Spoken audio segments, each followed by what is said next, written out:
En nombre de la DIC, la Dirección de Internacionalización y Cooperación de la Universidad Estatal a Distancia, UNED, le damos la más cordial bienvenida a este evento que tiene por objetivo brindar una mirada panorámica de los aspectos neurálgicos de la gestión de proyectos de cooperación en la UNED. Soy Helen Ruiz y hoy tendré el gusto de acompañarlos en esta videoconferencia. En esta videotransmisión debo recordarles que será difundida por el canal de YouTube de Videocomunicación Vicon y también por el canal de YouTube de la DIC. Brindamos un especial saludo a las personas que nos siguen en redes sociales y a nuestra audiencia que nos acompaña en sala. Antes de cederle la palabra a nuestra primera expositora, quiero indicarles que al finalizar las ponencias abriremos un espacio para preguntas. También les informo que durante la transmisión pueden hacer sus consultas mediante el chat en YouTube. Sin más preámbulo, iniciaremos con nuestra primera expositora para las palabras de bienvenida a cargo de doña Cecilia Barrantes, quien es la encargada de proyectos de cooperación e internacionalización de la UNED. Doña Cecilia, tiene la palabra. Muchas gracias. Muy buenos días. En nombre de la Dirección de Internacionalización y Cooperación, la DIC, de la Universidad Estatal a Distancia, y en nombre de doña Belia Gobaere, directora de la DIC, quien no pudo estar con nosotros esta mañana, queremos agradecer a las personas que nos honran con su compañía, tanto en sala como a través de los canales de YouTube de la DIC y de Vicom. Siguiendo los procesos de capacitación y divulgación de los servicios que ofrece la DIC, compartimos en esta ocasión el proceso de gestión de proyectos de cooperación en la UNED. La cooperación en general y la cooperación internacional en especial se refiere a esa estrategia de los gobiernos y de las organizaciones por conseguir y por compartir recursos a través de entes cooperantes, públicos o privados, y alianzas interinstitucionales para el desarrollo de proyectos en temas prioritarios, como son el cambio climático, ciencia y tecnología, temas de paz, de derechos humanos, entre otros. Se ha demostrado que los procesos de cooperación son elementos fundamentales para el fortalecimiento de la educación, especialmente en la formación de profesionales competentes para asumir retos globales, provocados por los grandes cambios que implica el mundo de hoy. Lo vimos muy claramente en la época de pandemia. Costa Rica ha sido un país en el que el tema de cooperación ha cambiado trascendentalmente en los últimos años. Los cambios que ha adoptado el país y su crecimiento interno han establecido a Costa Rica como un país de renta media. Además, desde mayo del 2021 se convirtió en miembro pleno de la Organización para la Cooperación y Desarrollo Económico, la OCDE. Aunque todavía requiere y recibe cooperación no reembolsable de ciertos países, Costa Rica ha tenido que implementar nuevos mecanismos, como lo son la cooperación técnica, la cooperación sur-sur y la triangulación, programas sectoriales, entre otros. Es así como ha tenido que alinearse en busca de alianzas con países prioritarios, la sociedad civil y actores del sector privado, para así promover una cooperación que amplíe los actores dentro del sistema, tanto nacional como internacional. Costa Rica se ha posicionado en espacios internacionales ya no solo como receptor, sino como oferente, promoviendo modalidades y áreas estratégicas de cooperación. Esto permea, por supuesto, también el ámbito de las universidades en esta materia y, por consecuente, a la UNED. Compartiremos con ustedes esta mañana lo relacionado a la asesoría que compete a la DIC en materia de cooperación, haciendo alusión al procedimiento institucional que nos rige desde agosto del 2023. Para ello estaremos desarrollando los principales elementos de gestión entre los compañeros Jorge Camacho, Maritza Rojas y mi persona.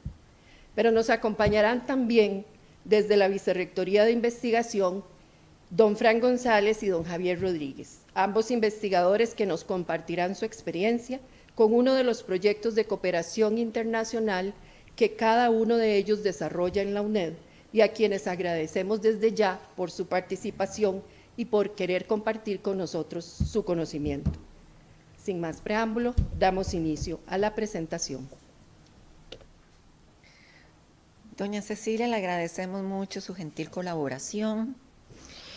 A continuación tendremos la ponencia titulada La gestión de proyectos de cooperación en la Universidad Estatal a Distancia.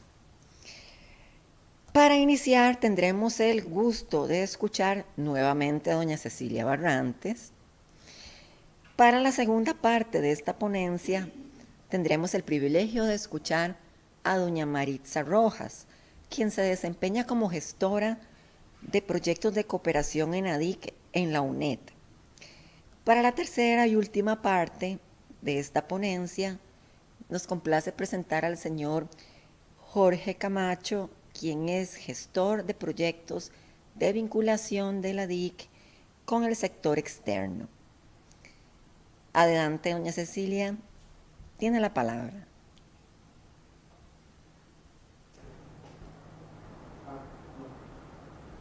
Muchas gracias y buenos días nuevamente. Bueno, vamos a comentar entonces, como les comentaba al principio, sobre la gestión de proyectos de cooperación. Y es que la cooperación, tanto nacional como internacional, son un instrumento al servicio de los objetivos institucionales que nos permite buscar recursos o compartir los que tenemos con el fin de desarrollar los proyectos que la institución ha venido planificando. Es importante que desde la Dirección de Internacionalización y Cooperación nosotros asesoramos en esta gestión de proyectos, tanto en la formulación, negociación, como en el seguimiento de los mismos. Esta mañana, en esta charla, vamos a tener los siguientes contenidos. Veremos aspectos generales de proyectos de cooperación, las modalidades y los tipos de proyectos de cooperación que existen, el marco de cooperación en Costa Rica, la gestión de proyectos de cooperación dentro de la UNED, hablaremos de la Comisión Institucional de Proyectos de Cooperación, CIPCONI, y también veremos dos casos interesantísimos de éxito en proyectos de cooperación internacional. ¿Qué es un proyecto? Bueno, es muy importante que conozcamos qué es un proyecto y cómo formularlo, porque de eso va a depender justamente el que podamos participar en las convocatorias de cooperación, tanto nacional como internacional. Un buen proyecto bien formulado puede hacernos esa diferencia. Y es así como el proyecto lo podemos ver como un conjunto de actividades con carácter disciplinario o multidisciplinario, lo que le impregna todavía muchísimo más riqueza.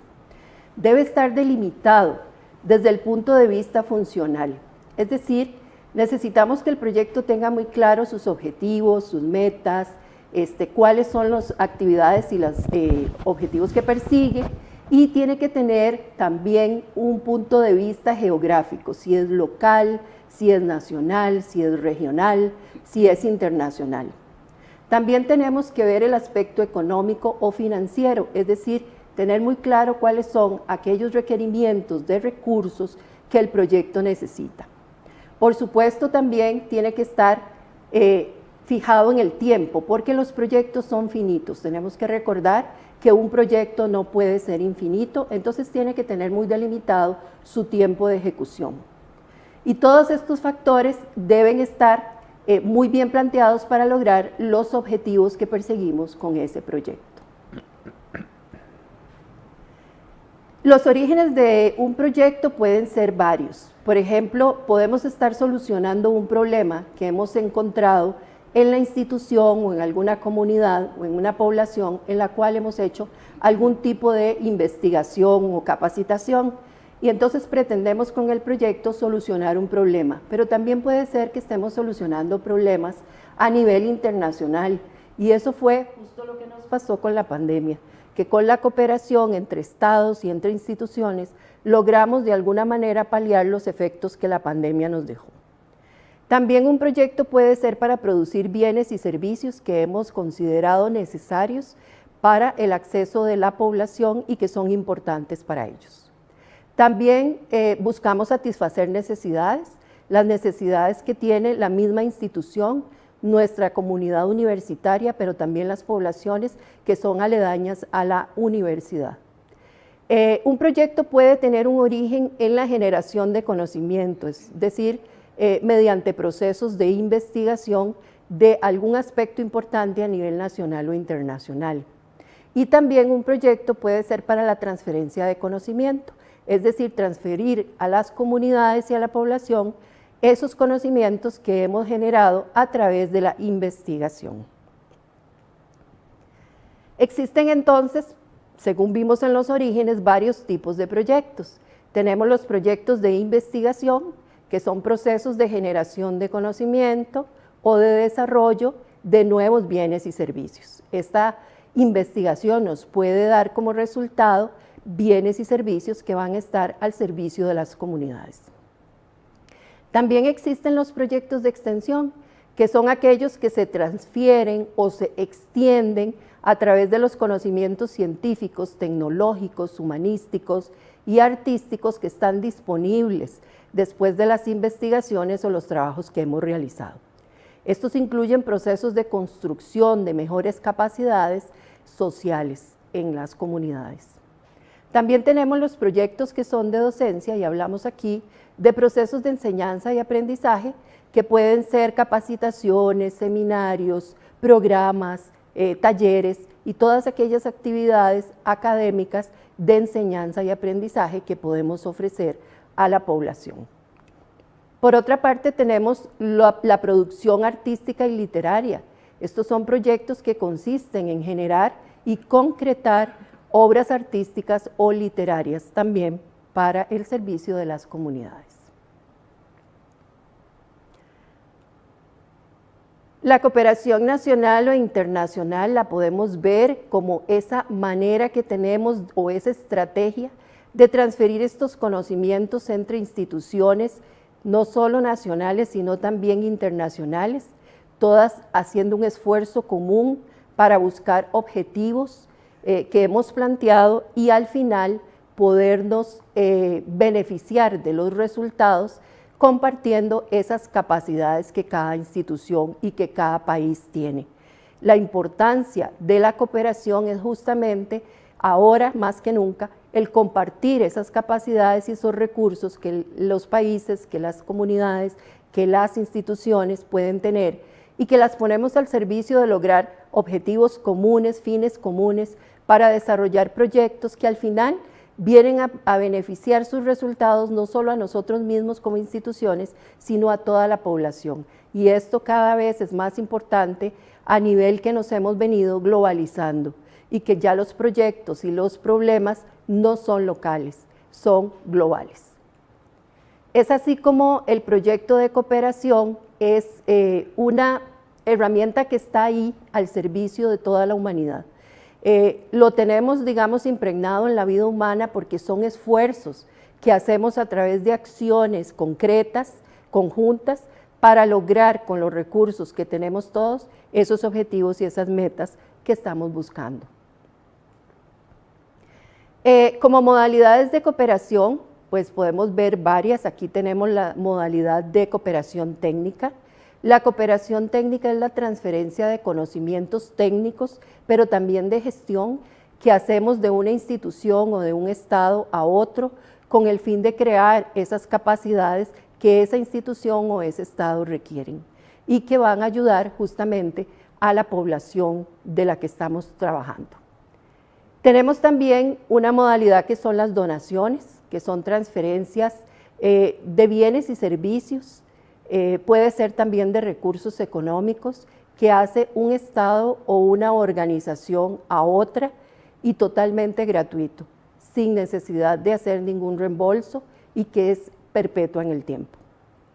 También tenemos la cooperación financiera, que esta es la transferencia, eso sí, de recursos económicos o de recursos financieros de un estado o de una organización a otra. Y esta puede ser mediante la cooperación reembolsable o no reembolsable. Cuando hablamos de reembolsable, hablamos casi como de un préstamo de una magnitud blanda, digamos, porque hay tiempo y suficiente para poderlo devolver, pero es una cooperación que sí es reembolsable al organismo o a la institución que nos la está prestando. Y la no reembolsable sí es una cooperación que no es necesario devolver, que se puede utilizar para generar los recursos que se requieren para un proyecto determinado y que lo único que pide el organismo o la institución cooperante es que demos resultados respecto a esa transferencia que nos ha brindado. En el marco de la cooperación en Costa Rica tenemos que hablar de la Ley 5525, que es la Ley de Planificación, y en especial el artículo 11. También existe un reglamento que nos rige dentro de esta ley todos los temas de cooperación, especialmente de cooperación internacional. Por medio de esta ley podemos ver que hay dos órganos nacionales que se encargan de la cooperación en Costa Rica. Uno es el organismo político y el otro es el organismo internacional más de relaciones exteriores. En este caso, el Ministerio de Relaciones Exteriores es el que se encarga de establecer esa congruencia con la política exterior del país y con ello presenta los proyectos que han sido previamente evaluados por el Ministerio de Planificación a los organismos y a los gobiernos internacionales. También esto le permite al Ministerio de Relaciones Exteriores valorar con estos organismos internacionales cuáles son las agendas de cooperación que ellos quieren definir y cuáles son los mecanismos para ello.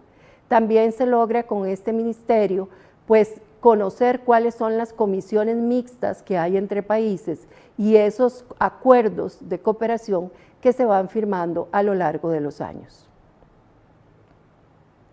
En el caso del órgano técnico que tenemos en el país, le corresponde al Ministerio de Planificación Nacional y Política Económica. Ellos se encargan de formular, de negociar, de coordinar, de aprobar y de evaluar los programas de asistencia técnica y cooperación, teniendo en cuenta, por supuesto, los objetivos del Plan Nacional de Desarrollo. Es decir, que la mayoría de la cooperación internacional tenemos que trabajarla a través del Ministerio de Planificación.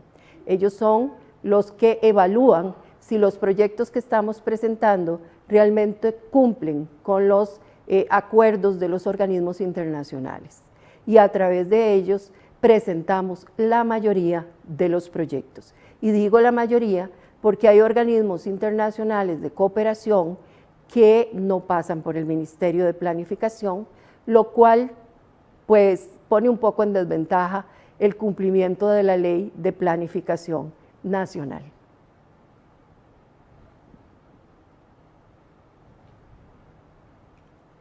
Para continuar, dentro de este marco de cooperación existente en Costa Rica, también se han establecido una serie de enlaces compuestos por la institucionalidad pública. Dentro de ellas, el gobierno central, las instituciones descentralizadas, las empresas públicas, los gobiernos locales, universidades públicas, centros de investigación y organizaciones no gubernamentales. Este sistema de enlaces se ha creado con el objetivo de que el Mideplan pueda canalizar la cooperación que llega al país. Por ejemplo, en el caso de la universidad se tiene un enlace directo con el Ministerio de Planificación, donde ellos hacen llegar todas las convocatorias de cooperación que tienen que ver con el quehacer de la universidad. En nuestro caso, en la UNED, la persona que está como parte de ese enlace es la señora Cecilia Barrantes. Entonces, por medio de ella se canaliza esa cooperación que posteriormente nosotros podemos hacer llegar a todas las instancias de la universidad para poder presentar los proyectos de acuerdo al tipo de cooperación que se esté ofertando. También intervienen en este mecanismo de cooperación interinstitucional diferentes actores. Dentro de ellos están los oferentes de la cooperación, que son todas estas organizaciones internacionales que ofrecen recursos tanto económicos como técnicos y que sirven de apoyo para atender necesidades prioritarias que se han establecido en el país. También están pues los demandantes, que somos todas las instituciones y organizaciones del país que requerimos de esos recursos y que tenemos las capacidades para desarrollar proyectos en esas áreas previamente establecidas ya y que se encuentra tanto en el Plan Nacional de Desarrollo del país como en las políticas de cooperación nacional. Entonces aquí podemos ver esta diagramita donde se visualiza, por ejemplo, también la intervención de lo que es Mideplan y Cancillería, que son prácticamente a nivel nacional los encargados de la gestión de la cooperación a nivel de país. Como lo mencioné, existe dentro tanto del Plan Nacional de Desarrollo como en las políticas de cooperación algunos temas y áreas de atención y sectores ya previamente establecidos en análisis que se han hecho a nivel país que requieren necesidad de atención y que podemos aprovechar esos recursos que otros organismos internacionales ofrecen al país para poder desarrollar proyectos en estas áreas. Por ejemplo, en el tema de social, por ejemplo, atención a población más vulnerable y en riesgo social. En temas de salud, robustecer los sistemas de protección social, desarrollos científicos y tecnológicos en salud. Por ejemplo, cuando tuvimos la emergencia por la pandemia del COVID-19, se desarrollaron diversos proyectos de investigación y de aplicación que fueron necesarios en ese momento para atender esas necesidades y que en muchos casos también se gestionó por medio de proyectos de cooperación, recursos tanto internos como externos. En la parte de planificación a nivel país, fortalecer las instituciones públicas y la calidad de las instituciones. En el tema de educación como infraestructura digital, entre otras. También algunos como salud y ambiente, lo que es el tema de gestión de residuos, gestión integrada de recurso hídrico, también eje transversal de la inversión en descarbonización y otros temas, por ejemplo, como las energías limpias, en tema de vivienda, lo que es edificios y vivienda digna, la parte agropecuaria, bioeconomía, seguridad alimentaria, entre otros. En realidad hay diversas áreas en las cuales se pueden desarrollar proyectos que son sujetos a cooperación internacional. También dentro de estos temas, como podemos ver, tenemos la Agenda 2030, donde se establecen los objetivos de desarrollo sostenible, que son prioridad no solo a nivel nacional, sino a nivel mundial, donde Costa Rica forma parte de esa agenda y del apoyo al cumplimiento de estos objetivos. Es importante tomar en cuenta que para presentar un proyecto debe estar ligado principalmente a estos temas para que pueda optar por una mayor probabilidad de que sea financiado por organismos internacionales y que también sabemos que a nivel institucional pues estamos trabajando en pro del cumplimiento de estos objetivos. Bueno, en temas ya específicamente de cómo se gestiona la cooperación en la DIC a nivel institucional de la UNED, tenemos nosotros en la Dirección de Internacionalización y Cooperación la unidad de cooperación, que es donde trabajamos específicamente y gestionamos todo lo que tenga que ver con la cooperación en la universidad, tanto nacional como internacional. Quisiera mencionar que para el tema de cooperación nacional, pues se canaliza y se tiene un procedimiento un poco distinto al que hemos mencionado, que es básicamente el tema de cooperación internacional, porque se negocia entre instituciones y se firman acuerdos o cualquier instrumento legal requerido para la gestión de la misma. Entonces, la cooperación, el principal objetivo que tenemos en esta unidad es, por ejemplo, promover, asesorar y dar seguimiento al desarrollo de proyectos para el aprovechamiento de los fondos de cooperación, tanto nacionales como internacionales.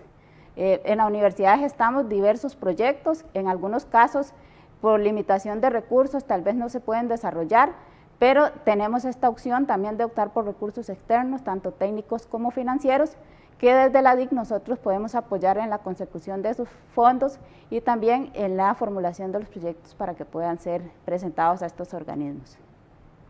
Dentro de los objetivos específicos que tenemos nosotros en la unidad de cooperación, está coordinar el acceso y aprovechamiento de las fuentes de cooperación en beneficio de la institución. En este caso, nosotros lo que hacemos es básicamente publicar convocatorias que nos llegan a nosotros o que nosotros también podemos buscar en los diferentes organismos de cooperación y publicarlas. También Si existe algún proyecto que llega a la DIC y que nosotros sabemos o nos solicitan que requiere algún financiamiento, nosotros podemos ayudar a buscar esos recursos. También facilitar acciones y procedimientos que posibiliten la gestión, formalización, seguimiento, evaluación de los proyectos de investigación y desarrollo a base de los lineamientos establecidos. Nosotros en la unidad también tenemos una serie de procedimientos que están diseñados de acuerdo a lo establecido por los organismos de cooperación internacional. Por lo tanto, se debe cumplir con todo este procedimiento para una mayor posibilidad de optar por esos recursos. También vincular proyectos, ya sea de investigación, extensión, producción académica o los diversos que se ven en la universidad con otras instancias y con el sector social y productivo. Apoyamos en la formulación de proyectos, en algunos casos, pues algunas personas ya tienen experiencia o son expertos en el tema de proyectos, pero hay otros que no y requieren el apoyo en la formulación y los requerimientos de estos proyectos. Acá es importante mencionar que es súper importante que los proyectos de cooperación se canalicen por la DIC, debido a que nosotros como institución debemos presentar información, indicadores a nivel institucional para el currículum en cooperación, por ejemplo, en tema de qué proyectos se han trabajado, en qué áreas y demás, y esto viene a fortalecer la institución para que obtenga una mayor posibilidad de captar esos recursos y poder trabajar proyectos en esas áreas. También coayudamos en la capacitación del personal académico y administrativo sobre la formulación y el manejo de proyectos. Nosotros damos algunas charlas específicas en el tema de proyectos, especialmente cooperación.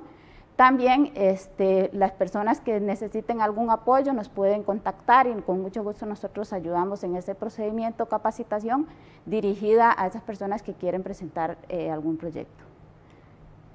Acá le doy el pase a mi compañero Jorge para que continúe con el procedimiento.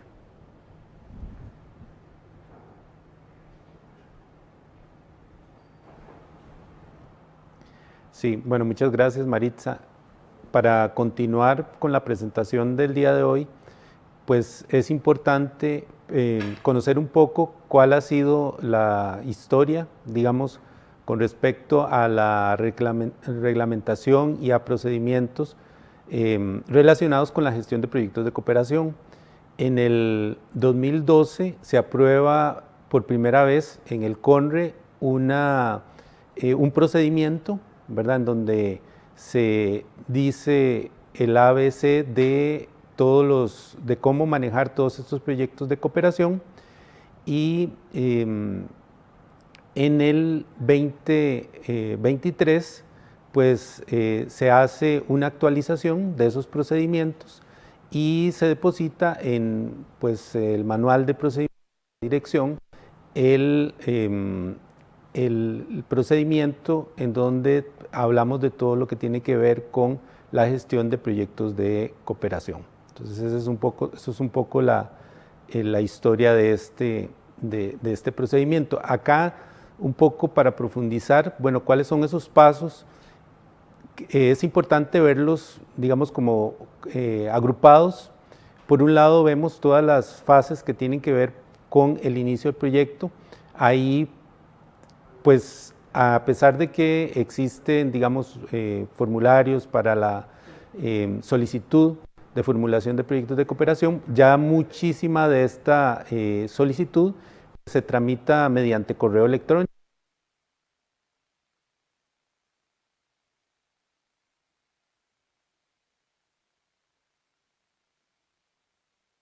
Desde ahí pues se inicia la fase, digamos, que tiene que ver con la formulación del perfil de proyecto.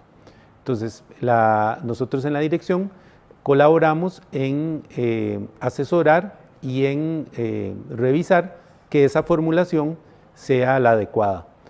Y luego, una vez de que tenemos ya un proyecto más, digamos, ya más establecido, procedemos a lo interno de la comisión que tiene la universidad. Es una comisión que tiene en donde hay miembros de todas las vicerrectorías, y ahí el proyecto, la comisión se llama CIPCONI, ahí el proyecto es también revisado y es avalado por esta subcomisión. Ahí al haber representantes de investigación, de docencia, de extensión, entonces por ahí los diferentes participantes pueden dar realimentación a los proyectos y se aprueban estos basados en una serie, digamos, de recomendaciones de mejora de los mismos. Entonces, esa sería la parte, digamos, relacionada con la aprobación. Podría haber casos, digamos, específicos en donde por alguna razón algún permiso especial de CONRE o del Consejo Universitario, ¿verdad? Esto es lo menos, pero proceso importantísimo y que hay que mencionar acá es que en el caso de estos proyectos, la mayoría, los fondos son manejados por nuestra fundación. Entonces, una vez que ya se cumplió con este que dijimos, se pasa a la parte que tiene que ver con solicitar el aval en Fundepredi. Entonces se lleva a la Junta de Fundepredi, en donde ahí se avala el proyecto. Como les comentaba, al manejarse los fondos en Fundepredi, este paso es fundamental, ¿verdad? Creo que, bueno, es importante también mencionar que muchísimos de estos proyectos de cooperación van acompañados de una serie de documentación que puede ser legal, la universidad, del desempeño de la universidad a nivel financiero, etcétera.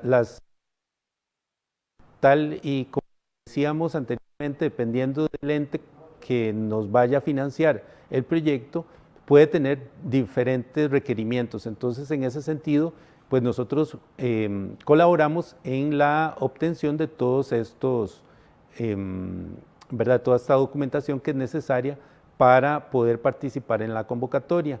Luego pasamos ya a la fase, digamos, de ejecución, en donde pues ya ahí los proyectistas pueden, una vez que el ente cooperante pues decide financiar el proyecto, iniciar la ejecución del mismo. Luego ya las últimas etapas que están relacionadas con los proyectos de cooperación tiene que ver con la presentación de informes, ¿verdad? Informes de cierre, también podrían haber informes de ejecución de fases intermedias, los cuales, bueno, la idea es que se presenten también ante la comisión CIPCONI, ¿verdad? La comisión de proyectos que les comentaba que tenemos en la universidad. Y finalmente, pues se cierra el proyecto. Como lo decía doña Cecilia en su momento, pues los proyectos de cooperación son proyectos que tienen un inicio y un fin en un periodo dado, ¿verdad? No son proyectos que están ahí permanentes, y entonces pues esta fase de cierre también es importante. Entonces con esto les comento un poco, les he comentado un poco sobre ese procedimiento. Importante, bueno, la dirección ha diseñado una serie de herramientas, ¿verdad? Formularios, etcétera, que hemos utilizado para. Entonces, como les decía, bueno, vamos a iniciar viendo rápidamente, por ejemplo, el formulario que tiene que ver con el perfil del proyecto. El perfil del proyecto en realidad es el documento en donde se va a definir todo lo que tiene que ver con el proyecto. Ahí vamos a tener pues el nombre del proyecto, fecha de inicio, finalización del proyecto.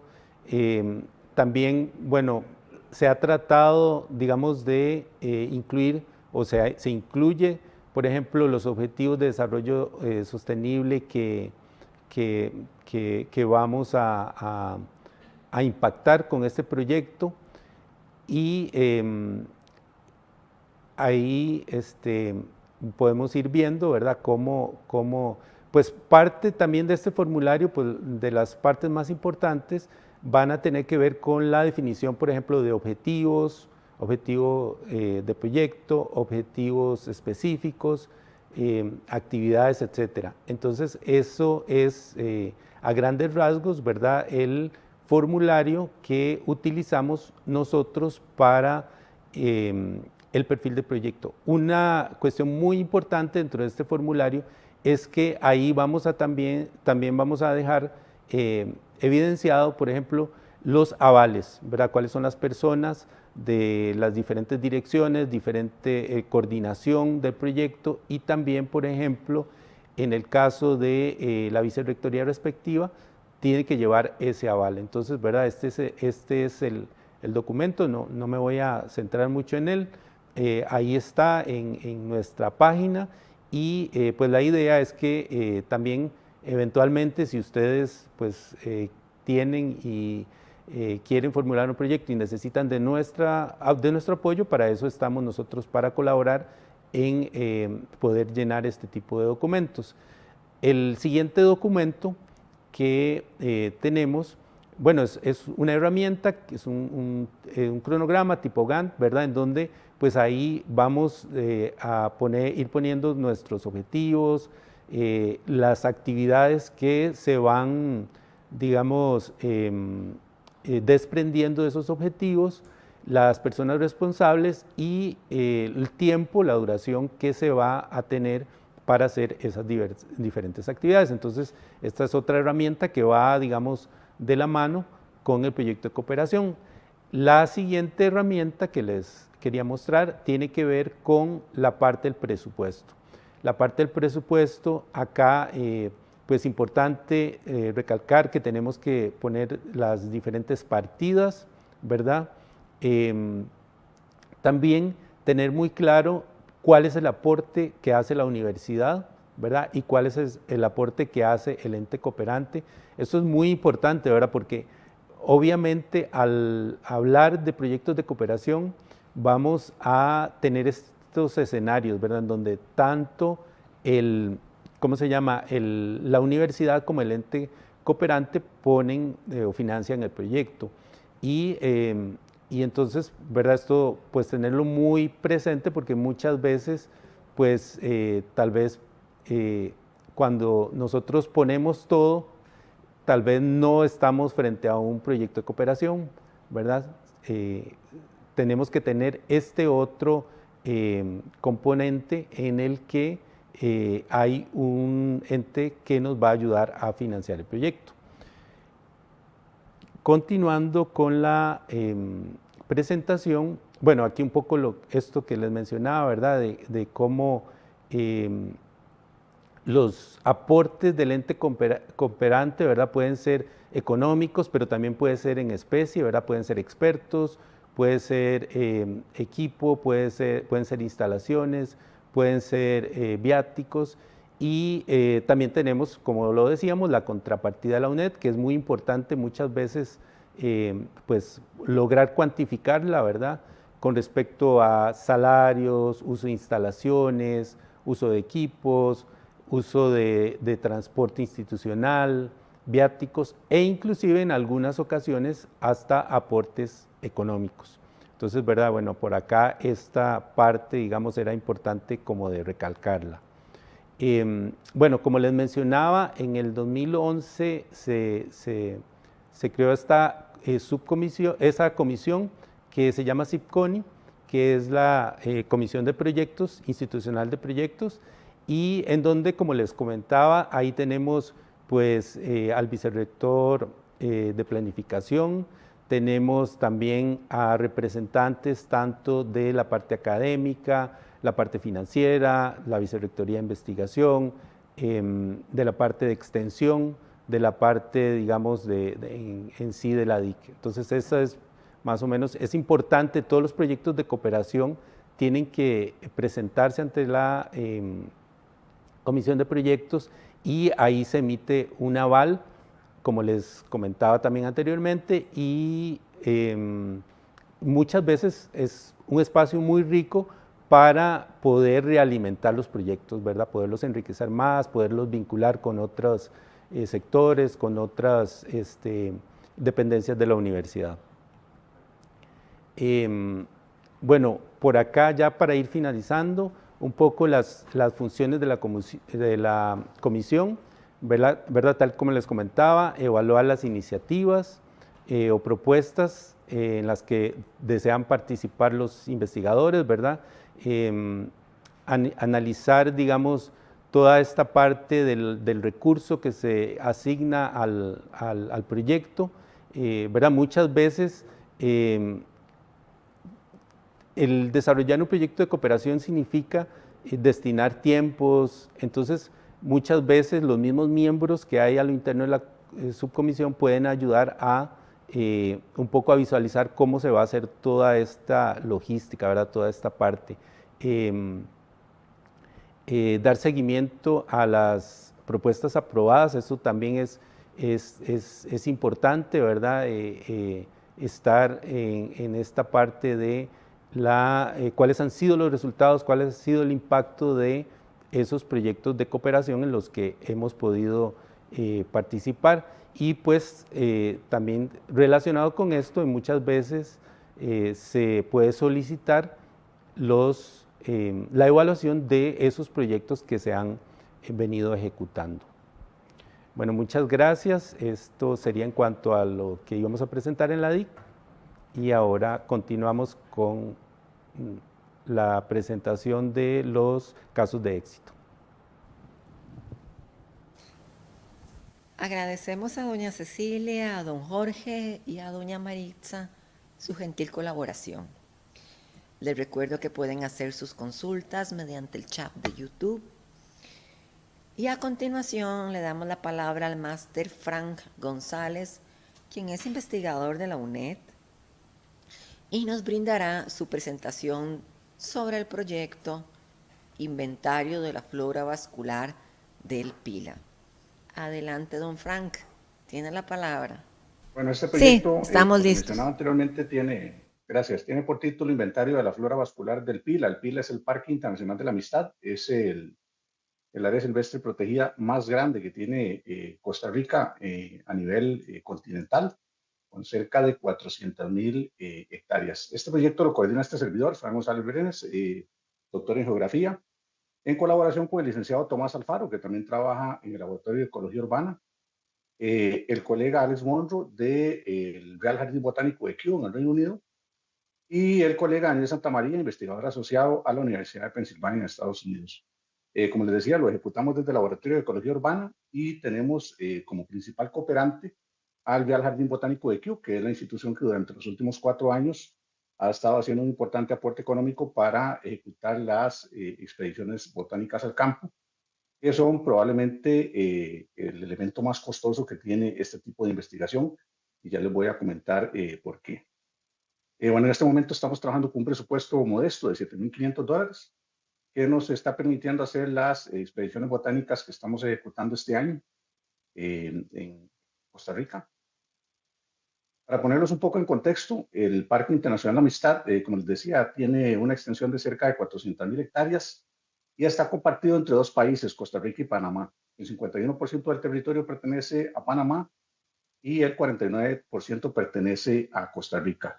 Está ubicado sobre la cordillera del Talamanca, región en la que tenemos las topografías más complejas y más abruptas que tienen ambos países, particularmente en Costa Rica, porque la porción más compleja de la cordillera, la que es más abrupta, la que es más difícil de accesar, es la porción que está sobre Costa Rica. Además, el Parque Internacional Amistad es parte de la zona núcleo de la Reserva de Biosfera La Amistad, una denominación otorgada por UNESCO en el año 1982 y que también es compartida por ambos países. Esta es la ubicación del Pila, ese polígono amarillo, que corresponde con toda la región binacional Costa Rica-Panamá. Presenta una topografía tan compleja que hace muy difícil la investigación en el ámbito biológico, principalmente de sus características. La exploración botánica en Costa Rica, por ejemplo, comenzó a finales del siglo XVIII y todavía en la actualidad hay muchos sitios que siguen estando inexplorados dentro de la cordillera de Talamanca, dada esta topografía que implica tener los picos más altos que tiene el país, que se acercan a los 4.000 metros de elevación.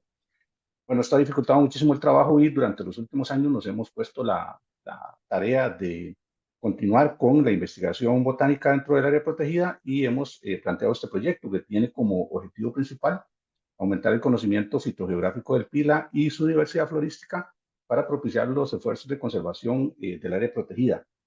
tanto del Pila como área protegida, como de el modelo de gestión de la Reserva de Biosfera de la Amistad.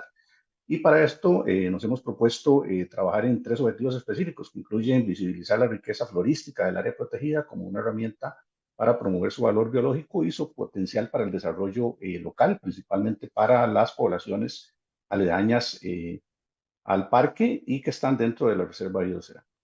Como segundo objetivo, el aumento de los registros en las zonas botánicamente poco exploradas del Pila que permitan implementar programas y estrategias de conservación de la flora dentro de este espacio natural protegido que presenta unas características muy singulares. Y como tercer objetivo, la generación de información de valor fitogeográfico mediante el inventario de la flora vascular a partir de los resultados que obtuvimos en el año 2027 cuando se publica el primer catálogo de flora de Pila. Lo que nosotros hemos venido haciendo durante los últimos años para poder generar inventarios botánicos dentro del parque ha sido de pues, incursionar en el área protegida, ¿verdad? Esos sitios inhóspitos que posee Talamanca, pero sin embargo, como les decía, son acciones muy complejas, ¿verdad? Que requieren muchísima logística, muchísimos recursos, muchísimo trabajo. Esa fotografía, por ejemplo, es de la fase de inicio de una expedición botánica al Pila en el sector Caribe. Estamos hablando de que teníamos que ingresar al campo cerca de 2 toneladas, tanto de equipo como de materiales para hacer la recolecta y el procesamiento de las muestras. Esto implica una gran cantidad de personal de apoyo que tiene que encargarse de hacer la llegada de los equipos, la alimentación, sacar las muestras y apoyar al personal científico que está trabajando en campo. Algunas veces se recurre a utilizar animales, bestias de carga, pero en la mayoría de los casos, dada la complejidad del sitio, tiene que cargarse todo el equipo y todo el material a hombros de los porteadores. Es sumamente difícil, hay sitios dentro del Pila en los que para avanzar 5 kilómetros hay que caminar 2, 3 días, dada esta difícil topografía, como les mencionaba, ríos extensos y muy caudalosos. Y en algunos casos ha sido necesario, dada esa imposibilidad de poder llegar a los sitios más inaccesibles, de recurrir a utilizar transporte aéreo. Esto corresponde a una fotografía de un helicóptero que fue alquilado en su momento para poder llegar a un sitio sumamente complejo para poder hacer el trabajo que teníamos que realizar. Ya posteriormente hay que trabajar en el procesamiento propiamente del material. El material se tiene que procesar en el campo, en el momento. Esta no es precisamente una fotografía hecha en las partes más profundas de la cordillera de Talamanca, pero ejemplifica muy bien la manera en que se tiene que trabajar el material, que se descompone rápidamente, que requiere un procesamiento inmediato y su posterior traslado a los laboratorios para su análisis y caracterización. En ocasiones esto nos ha significado pasar hasta 20, 25 días incursionando dentro de las selvas de Talamanca en condiciones muy complejas de lluvia, de frío. Generalmente estas montañas, sobre todo en las elevaciones más altas, tienden a tener muy bajas temperaturas durante la noche, condiciones lluviosas constantes y esto complica muchísimo el trabajo que el equipo científico tiene que realizar. Esa es una fotografía de una de las expediciones de campo en la que figuran algunos de los botánicos, uno de ellos que todavía participa del proyecto, y los porteadores y el equipo de apoyo que siempre necesitamos para poder desarrollar estas expediciones. En los últimos años hemos venido ya logrando publicar los resultados de estos años de trabajo y en el año 2017, como les decía, se publica el primer catálogo de flora del Pila con 3.046 especies registradas, una importante cantidad de endemismos. De hecho, cada vez que se hace una incursión botánica al Pila o alguno de los corredores biológicos que conectan con el área protegida, llegamos a encontrar al menos una especie nueva. Cada expedición botánica implica una o varias especies nuevas que se reconocen. Esto nos da todavía mucha luz de la necesidad de seguir haciendo investigación y presenta al Pila como un centro de diversidad florística, lo que reviste muchísimo valor a nivel global cuando hablamos de estrategias de conservación botánica a nivel mundial, por supuesto. Algunas fotografías de especies nuevas que han sido catalogadas durante los últimos años y una foto del colega Daniel Santamaría participando de una de las expediciones de campo junto a una especie nueva que fue recolectada en la penúltima expedición que hicimos al Pila. Se trata de una palma, todavía no ha sido descrita, ni siquiera tiene nombre, pero fue localizada en la cordillera de Talamanca, en Costa Rica, muy probablemente presente también en el Pila panameño. A pesar de los años de trabajo que llevamos haciendo el inventario florístico del Pila, se puede apreciar la gran cantidad de vacíos de información que todavía existen. Ahí vemos, por ejemplo, una cantidad de puntos negros, esos corresponden a los registros de flora que se han logrado hacer no solamente a lo largo del proyecto, sino los registros botánicos históricos que se tienen desde finales del siglo XVIII, como les mencionaba. El resto de sitios donde no hay puntos, donde no se aprecia recolectas, son todavía espacios en los que hay que seguir trabajando porque no se ha hecho exploración botánica. Lo que tenemos a la derecha de la imagen es el Pila panameño y a la izquierda el Pila costarricense, donde el esfuerzo de muestreo ha sido históricamente más intenso por diversas razones.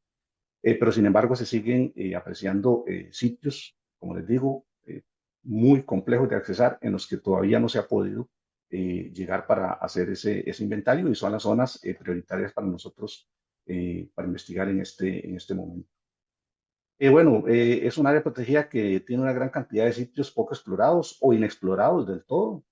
Se siguen descubriendo nuevas especies en esta área protegida y se han identificado características en las composiciones florísticas que presenta el Pila que hacen parecer que está muy emparentada con la vegetación que todavía se conserva, los relictos de flora que existen en la península de Osa, principalmente en el Parque Nacional Piedras Blancas y en el Parque Nacional Corcovado, porque toda esta región históricamente estuvo cubierta por bosques que han venido desapareciendo durante el último siglo, principalmente producto de las actividades económicas que se desarrollan en la región Pacífico Sur, con una economía muy basada en los monocultivos extensivos de piña, palma y arroz. Pero sin embargo, se siguen haciendo esfuerzos importantes para trabajar en la planificación de los corredores biológicos que permitan establecer o mantener esa conectividad a mediano y largo plazo para que las dinámicas ecológicas del Pila y de la vegetación que tiene OSA sigan siendo viables. Y no solamente la vegetación, porque detrás de la vegetación vienen el resto de grupos biológicos importantes, aves, mamíferos, insectos, que requieren de estos espacios para poder mantener esas dinámicas ecológicas y asegurar su conservación. Entonces, en este sentido, durante los últimos 3 años, hemos ampliado también la investigación a algunos de los corredores biológicos que interconectan el Pila con la península de Osa, principalmente en el corredor biológico Fila Anguciana y el corredor biológico Amistosa, que tienen unas extensiones muy interesantes. En el caso particular del corredor biológico Fila Anguciana, que es la figura que aparece ahí marcada con un número 6, a pesar de su cercanía con centros de población importantes como San Vito de Cotobruz, como Ciudad Neily, presenta unos bosques que hasta marzo de este año nunca habían sido explorados por ningún botánico en Costa Rica. Y eso ha sido resultado de la última investigación, de la última expedición de campo, perdón, que hicimos, que la enfocamos a trabajar en los bosques de la fila angustiana y siguen apareciendo especies botánicas nuevas para la ciencia que en los próximos años serán descritas y serán reportadas, porque el trabajo botánico es un proceso lento. Hoy se recolecta el material y un par de años después es que se puede luego hacer las comparaciones entre las diferentes formas que puede presentar una especie para decir si es nueva o no, pero ya la pericia y la experticia de los botánicos con amplia trayectoria en el momento de encontrar material nuevo en el campo les permite decir esto probablemente sea una nueva especie para la ciencia.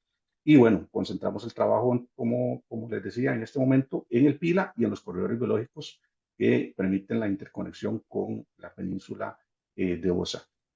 Este trabajo nos ha llevado también a desarrollar algunas acciones de conservación y a generar otros proyectos. De este proyecto se van desprendiendo otras cosas. Entonces hemos visto la necesidad de comprender cuáles son las dinámicas socioeconómicas y socioambientales que se desarrollan en torno al Pila, en el sector pacífico, para poder aportar más información que permita hacer una gestión efectiva de los corredores biológicos. Y de ahí se desprenden una serie de investigaciones que hemos venido haciendo en los últimos años en el ámbito geográfico e incluso etnográfico, con publicaciones de interés que nos han permitido explicar cuáles son las dinámicas de los habitantes locales de las comunidades aledañas al Pila, de qué manera desarrollan sus medios de vida y qué relación tienen sus medios de vida y sus prácticas tradicionales en la conservación de los recursos naturales. Y una de las cosas que hemos identificado es que a lo largo de los años y por la relación natural que se tuvo que dar durante los últimos 5 siglos a partir de la llegada de los españoles al territorio costarricense, se ha dado una amalgama de prácticas tradicionales ancestrales de manejo del bosque y de los cultivos por parte de los aborígenes que habitaban el territorio con las prácticas que aportaron los primeros colonos españoles. Entonces vemos unos modelos de uso de los recursos muy interesantes que están y que son modelos de desarrollo que podrían ser replicados en otras regiones del país donde las prácticas agroproductivas no son necesariamente las más sostenibles. Y de cara a lo que está sucediendo con los monocultivos extensivos que se expanden, ¿verdad?, constantemente en el territorio, mantener estos modelos y estas prácticas tradicionales de agroproducción, que son sobre todo de carácter familiar, es esencial para garantizar la dinámica ecológica y la viabilidad de la riqueza biológica que tiene un sitio como el Parque Internacional Amistad. También de manera muy reciente, el año pasado, logramos publicar resultados también en esta misma línea, con participación, en colaboración con estudiantes que se han vinculado a los proyectos de investigación a través de una iniciativa que se llama ProRed, que es el mecanismo de vinculación estudiantil que tiene la Vicerrectoría de Investigación y nos permite tener estudiantes de grado, en este caso un estudiante de Marena que ha estado trabajando conmigo haciendo investigación para que él aprenda a hacer investigación, y esto nos permite vincular las acciones de investigación que nosotros desarrollamos con las iniciativas de docencia. Es decir, un estudiante sale formado de una carrera universitaria ya con experiencia en el ámbito de la investigación, y por supuesto este roce constante que tiene con los actores locales también permite que los resultados que generamos generen algunas acciones en el ámbito de la extensión. Es decir, el conocimiento que vamos generando lo vamos transmitiendo y vamos generando unos resultados muy interesantes. El año pasado, por ejemplo, logramos con otro proyecto que teníamos activo, totalmente vinculado a este proyecto de inventario de la flora vascular del Pila, generar el material para un programa de educación para el desarrollo sostenible que tiene una organización de base local en la zona de amortiguamiento del Pila. Esto es una acción concreta de extensión que se desprende de un proyecto de estos. Entonces, una de las cosas que más nos hace sentir satisfechos con proyectos como este es la posibilidad de articular esos ejes esenciales de la academia, que son la investigación, la docencia y la extensión. Hay un video muy interesante que me gustaría que pudieran ver y comparto acá el link. Más adelante se los vamos a compartir a través del chat para aquellos que quieran conocer desde el aire la complejidad de la topografía de la cordillera de Talamanca y la riqueza de los bosques de roble, que es el principal ecosistema florístico que conserva el Pila. Les agradezco mucho su atención y quedo abierto a preguntas y a sus comentarios. Agradecemos a don Frank su gentil colaboración. Seguidamente tendremos el privilegio de escuchar al doctor Javier Rodríguez, quien es investigador de la UNED y nos brindará la presentación Inhibidores de corrosión verdes. Adelante, don Javier, tiene la palabra. Hola, buenos días. Yo les voy a hablar de un proyecto de cooperación entre la UNED y el CSIC, el Centro de Investigaciones de España, el cual surge un poco de la pasantía de doctorado que me tocó hacer en uno de los centros del CSIC y que me permitió generar una base de intercambio con otros investigadores, planteando distintos temas nuevos o que resultaban novedosos y que podían interesar a ambas partes. En este caso, el proyecto que vamos a considerar es la evaluación de inhibidores de corrosión medioambientalmente aceptables a partir de extractos vegetales. ¿Por qué medioambientalmente aceptables? Porque existen muchos inhibidores de corrosión, pero muchos de ellos tienen problemas ambientales porque utilizaban antiguamente materiales que resultaban tóxicos al ambiente, y a partir de extractos vegetales porque eso nos daba una cierta libertad de buscar nuevos materiales. La coordinación del proyecto, en el caso de la UNED, está a mi cargo, y en el caso del CENIM, del Centro de Investigación de Materiales en España, está a cargo de la doctora María Ángeles Arena Vara. Nos presentamos a una convocatoria de la Comisión de Investigación de España, el CSIC, en la cual la convocatoria ICOP lo que planteaba esencialmente era cooperaciones internacionales que fomentaran los intercambios y las innovaciones. En este sentido, el proyecto inicialmente tenía los avales de las dos instituciones como un proyecto diferente, donde desde el lado de la UNED, la Vicerrectoría de Investigación había venido apoyando el laboratorio de ecología urbana en las investigaciones asociadas a corrosión, y en el CENIM ya tenían un grupo más consolidado, lo cual nos daba cierto apoyo en cuanto a lo que eran procesos de inhibición de la corrosión, pero no tenían un trabajo exhaustivo o tan avanzado en lo que eran las posibilidades de extractos de plantas. Se habían dedicado a otro tipo de inhibidores. Entonces, esto resultó de interés justamente para el organismo de cooperación que planteaba esta convocatoria, que era el CSIC de España, y para complementar esto pusimos otro participante que fue el laboratorio, o que es, perdón, el Laboratorio de Fitoquímica de la Universidad Nacional de Costa Rica, con el doctor Pablo Jiménez Bonilla, que se encarga o es el director de la carrera de bioprocesos en la Universidad Nacional. Esto nos da un cierto respaldo en el área de el desarrollo de extractos y su caracterización, que nos quedaba como una pata a complementar en este proyecto. Eso se planteó como un proyecto a 2 años y inicia este año. Bueno, ¿de dónde sale un poco este proyecto? ¿De dónde surgen las ideas asociadas a esta propuesta? Bueno, primero Costa Rica tiene una necesidad de materiales metálicos que no hay naturalmente en ella, entonces son todos productos importados.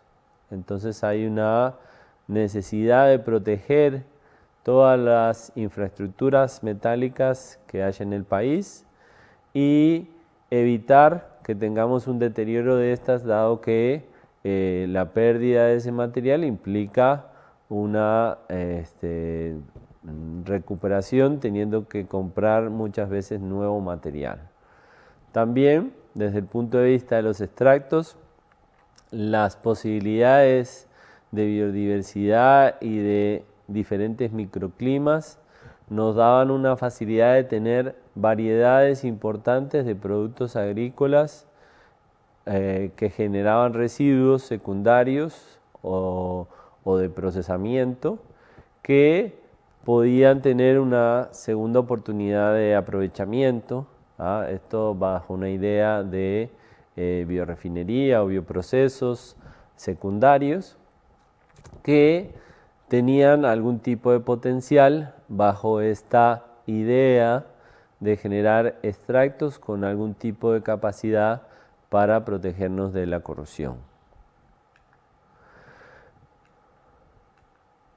Dentro de los objetivos, obviamente que el objetivo general era obtener extractos para usarlos como inhibidores de corrosión, pero esencialmente buscando, como dijimos, que fueran o de plantas características o de residuos vegetales de producción. A veces incluso consideramos residuos de feria o residuos de procesamiento o las plantas que procesan distintos tipos de productos, desde el café hasta la generación de jugos, tienen un montón de residuos como subproductos del proceso que a veces no todos tienen un beneficio adicional o un subproceso que permita darle rentabilidad a ese residuo o a ese proceso que tienen secundariamente. Dentro de los objetivos específicos, obviamente hay un primer paso que es la generación de los extractos, ¿sí? Que sean compatibles con los distintos medios que se pueden considerar. Usualmente los medios de trabajo a nivel de evaluación de corrosión son medios ácidos como referencia general bajo la norma STM y medios salinos, ¿sí? Que son los más agresivos. Si en esos medios las cosas más o menos funcionan, podemos considerar de alguna forma el extracto. O sea, siempre hay generación del extracto y un screening o tamizado de los productos para saber si vale la pena seguir para adelante.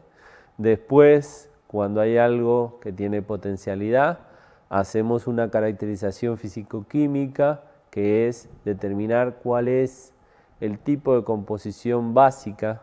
No vamos a especificar cuál es el compuesto, pero sí a qué familias pertenecen y cómo es la relación entre estas familias químicas.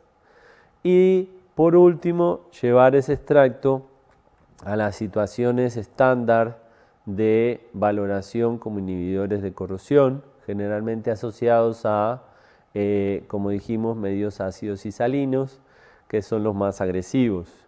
Y después, eventualmente, considerar otros medios menos complejos o menos agresivos, como decíamos inicialmente.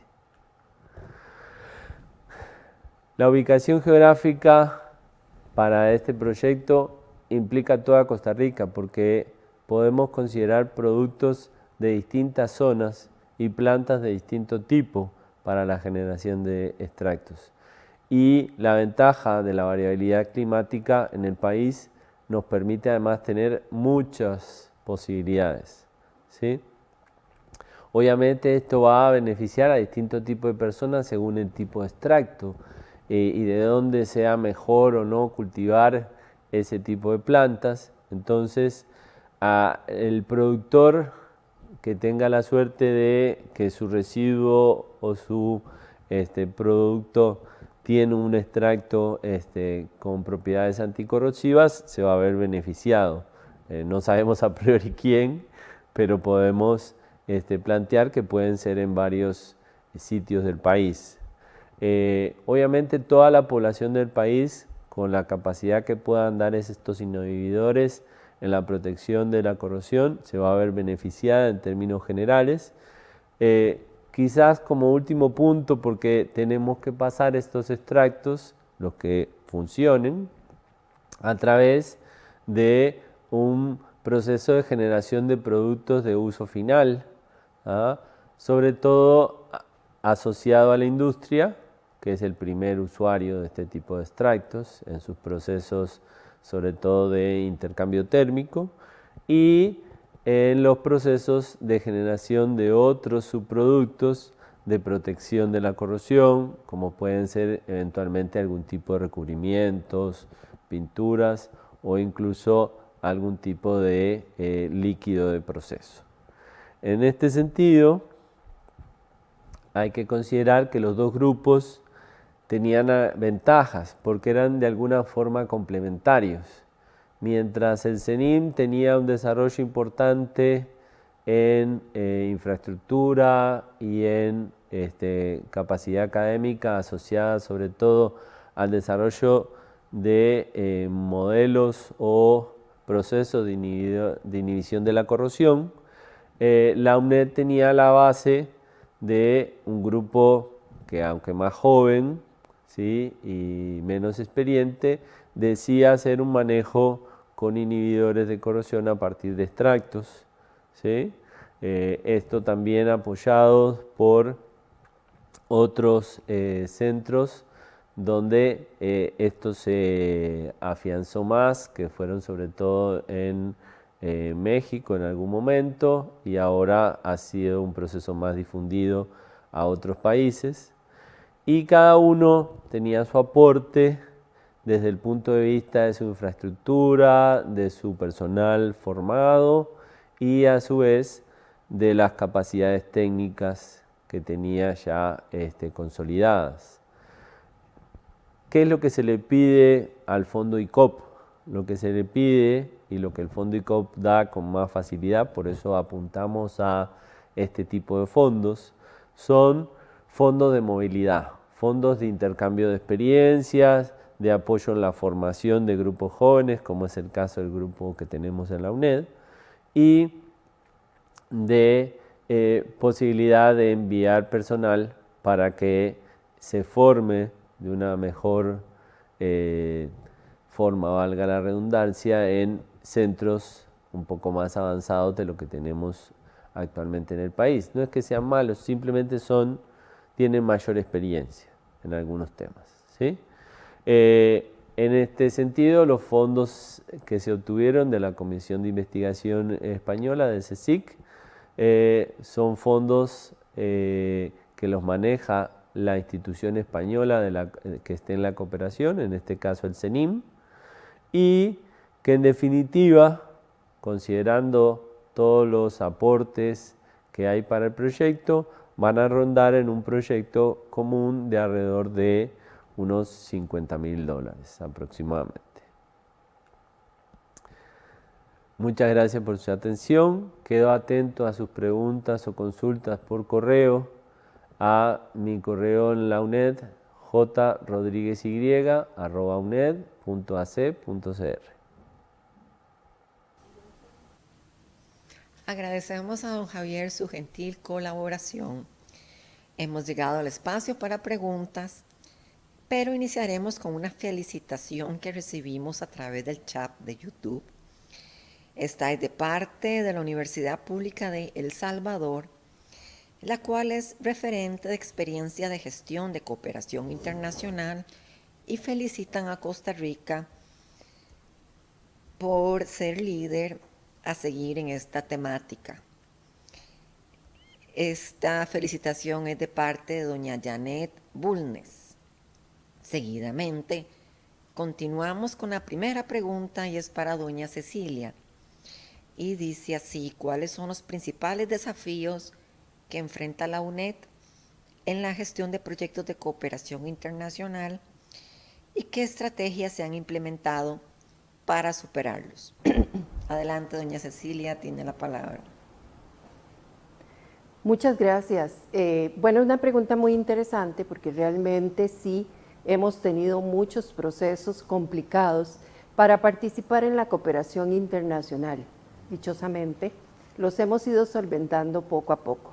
Uno de los, digamos, inconvenientes o obstáculos que se nos presenta no solo a la UNED, sino a todas las universidades, es contar con los recursos de contraparte. Esos recursos que se requieren para participar en un proyecto de cooperación, y no solo estamos hablando de recursos financieros, estamos hablando incluso de recursos humanos. Sabemos que nuestros investigadores, nuestros docentes en la universidad, pues están con bastante trabajo, tienen una carga académica bastante pesada y es muy difícil a veces poder dedicarse a proyectos de cooperación. Eso es una tarea que han venido trabajando desde la Vicerrectoría de Investigación, Extensión y Docencia para ir pues promoviendo la oportunidad de participar en estos proyectos, aunque sea con tiempos pequeños, y también solventándola con otros espacios y con otras personas que pueden participar también como tutores, como profesores que están en tiempos parciales en la universidad. Otra de las tareas interesantes que hemos tenido que venir trabajando es el tema de tener un perfil de investigadores que tengan, por decirlo así, de alguna manera, un músculo para trabajar en proyectos de cooperación internacional. Muchas veces creemos que estamos capacitados absolutamente para trabajar en estos procesos, pero cuando participamos en proyectos de cooperación internacional con organismos fuertes, nos damos cuenta de que nos hace falta todavía muchísimo más esa experiencia, esa expertise, ese músculo, para que seamos sujetos de ser elegidos en los proyectos de cooperación, porque como los recursos son muy escasos a nivel mundial, también hay mucha competencia. Entonces muchas veces participamos en proyectos en los que están participando otras instituciones, no solo nacionales, sino también internacionales. Bueno, eso lo hemos ido también solventando poco a poco. Creo que la universidad ha entrado en un proceso en el que ya tenemos cada vez más personas con esa experiencia, pero tenemos que seguir trabajando en ello. Tienen que seguir procesándose tal vez proyectos con investigadores jóvenes que poco a poco tienen que ir adquiriendo esta expertise para que no se sienta el cambio cuando aquellos que ya tienen mucha experiencia pues se nos vayan yendo. Entonces tenemos que ir trabajando en esos relevos, que eso es muy importante, en la capacitación, en la formación de estos investigadores que incluso pueden incluir estudiantes que estén en sus procesos también de formación. Uno de los procesos también que son obstáculos muchas veces es tener esa capacidad de formular el proyecto. Y para eso hemos estado dando estas capacitaciones y estaremos y seguiremos con este proceso para que las personas cada vez más sepan cómo formular sus proyectos. Muchas veces no están tan anuentes a seguir algunas instrucciones o recomendaciones, pero son producto de la experiencia que hemos venido adquiriendo, sobre todo con organismos internacionales y con capacitaciones internacionales que también hemos venido llevando a cabo. Entonces es importante esos procesos de capacitación para que los investigadores cada vez tengan muchísima más facilidad de formular sus proyectos con la seguridad o con la certeza de que van a ser proyectos elegidos.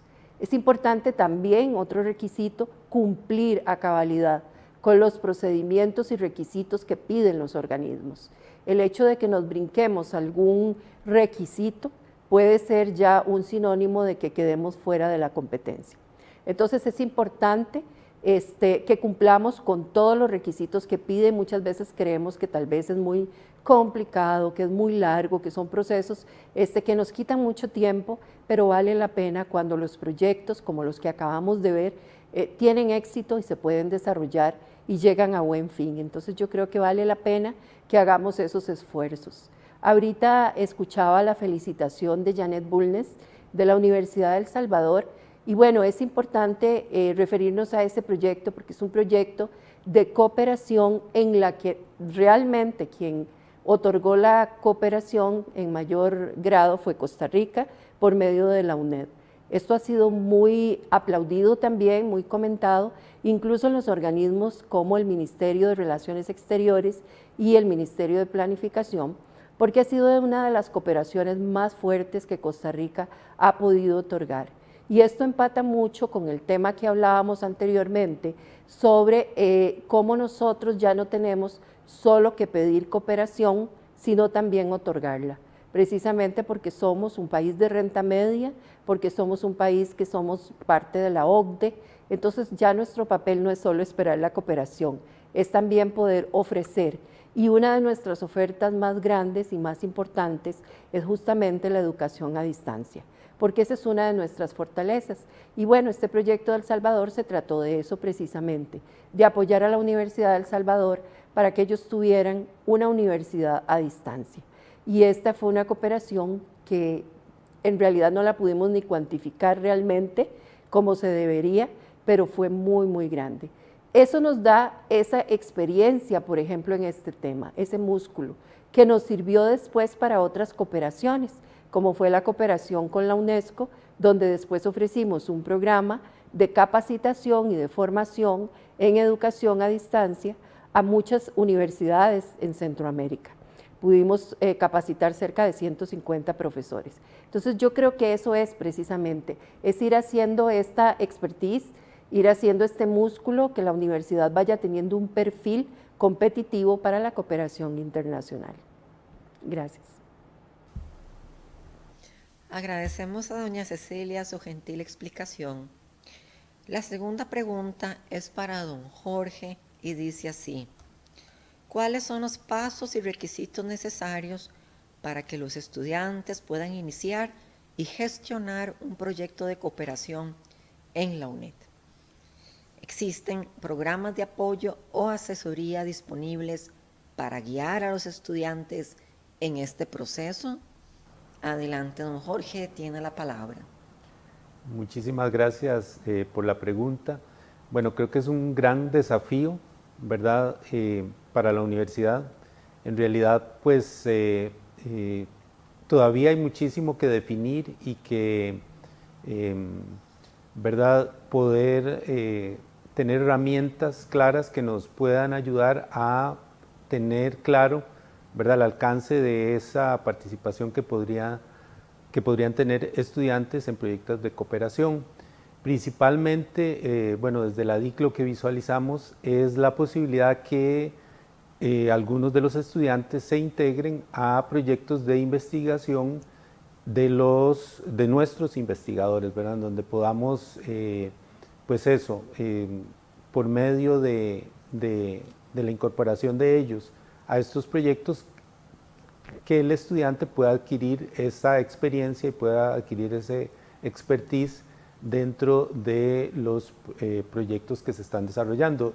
En realidad, pues no es nada que estamos inventando, es algo que se utiliza mucho a nivel mundial, en donde se involucran estudiantes en este tipo de proyectos, estudiantes de grado, ¿verdad?, también estudiantes de posgrado, y por ejemplo, en el caso, como lo mencionaba Fran, en el caso de la UNED, por ejemplo, tenemos mecanismos como lo es ProRed, en donde estudiantes nuestros tienen por diferentes circunstancias la posibilidad de cumplir con ciertas horas por decirlo así, como de asistencia, y pueden ser involucrados en estos proyectos de investigación. Entonces, por ahí diría yo que va un poco la respuesta a esta pregunta. Muchas gracias.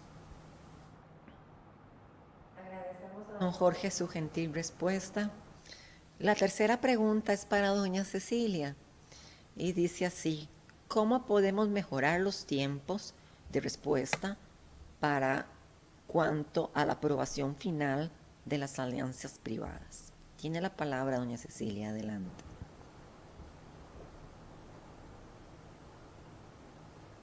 Muchas gracias por la pregunta difícil en realidad.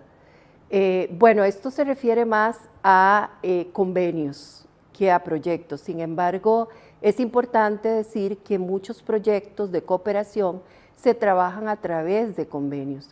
Hay organismos o hay instituciones que nos piden la firma de un convenio. En este caso, estamos hablando de convenios específicos o cartas de entendimiento, donde por medio del instrumento se formaliza una alianza para una cooperación. Incluso los convenios marco también estamos firmándolos para crear por lo menos el marco general de esa alianza. Cuando tenemos instituciones privadas, y esto ya es por el reglamento y por consejo universitario, tenemos que ir a un aval del consejo universitario. Eso es lo que hace que muchas veces tal vez el proceso sea un poquito más extenso. Tenemos que valorar que la institución, en este caso privada, sea una institución sin fines de lucro, que sea una institución que realmente es reconocida internacionalmente, y para ello hace poco que se renovó el reglamento de convenios y contratos, donde estamos especificando que esos convenios se justifiquen a través de redes internacionales, de bases de datos internacionales o de rankings, para asegurarnos que las universidades o las instituciones con las que estamos firmando esta alianza sean reconocidas a nivel internacional. Eso hace que los procesos sí sean un poco más extensos, tenemos que dar justificaciones al Consejo Universitario, y tal vez ahí el problema es la agenda que tiene el Consejo Universitario, que no muchas veces pues, puede ser tan expedita como quisiéramos para que se aboquen a analizar los convenios con el tiempo que requerimos. Una de las trabas tal vez más importantes es en el caso de aquellas instituciones o organismos privados en los que no hay reconocimiento internacional por medio de estas bases de datos y demás, y entonces debemos de pedir los documentos apostillados. Eso muchas veces nos hace no solo que se atrase el proceso, sino que muchas veces las mismas instituciones pues no quieren llegar a realizar este tipo de procesos. Pero es un proceso que es necesario para asegurarnos que la institución realmente es fidedigna, por decirlo así. Bueno, nosotros desde la DIC tenemos nuestros procesos instaurados, y lo que hacemos y tratamos es de hacer las cosas de la manera más rigurosa posible, en el sentido de cumplir la normativa, pero también de la manera más rápida y ágil que podemos. Si el proyecto está claro, si el proyecto está escrito, digamos, hacer un convenio o una alianza es mucho más sencilla. Entonces, por eso empezamos con la formulación de un proyecto de cooperación en estos casos, y luego lo podemos trasladar a un convenio específico y carta de entendimiento. Y si la contraparte académica de la institución nos apoya también con la búsqueda de estos documentos que el Consejo Universitario requiere y de la justificación, pues yo creo que ahí podemos solventar entre todos los tiempos de duración que tienen las alianzas privadas. Gracias. Le agradecemos a doña Cecilia su gentil respuesta. La cuarta y última pregunta es para don Frank, pero antes le envían una felicitación a través del chat. Es de parte de doña Mary Ocampo y su consulta dice así: en comparación con otras áreas protegidas, ¿cuánto endemismo han encontrado? Adelante, don Frank, tiene la palabra. Adelante. Muchas gracias por la pregunta. Bueno, nosotros en el marco de este proyecto no hemos estado generando datos estadísticos sobre endemismos a nivel nacional, ni hemos hecho ningún tipo de comparativa respecto a la cantidad de especies endémicas que puede tener las 170 y un poco más de espacios naturales protegidos que tenemos en el país actualmente. Pero bueno, es un trabajo que puede ser interesante realizar próximamente. Pero sin embargo, esto me permite referirme a los datos específicos para el PILA, y lo que les puedo mencionar es que hemos identificado un 2,5% de endemismo para el Parque Internacional de la Amistad. Esto quiere decir que de cada 200 especies identificadas, 5 son endémicas. Y por otro lado, la diversidad en términos florísticos con relación a ambos países, a Costa Rica y a Panamá, lo que nos arrojan los números es que el 31% de la flora de ambos países está presente en el PILA. Es decir, que en Costa Rica, 3 de cada 10 especies catalogadas están en el Parque Internacional de Amistad.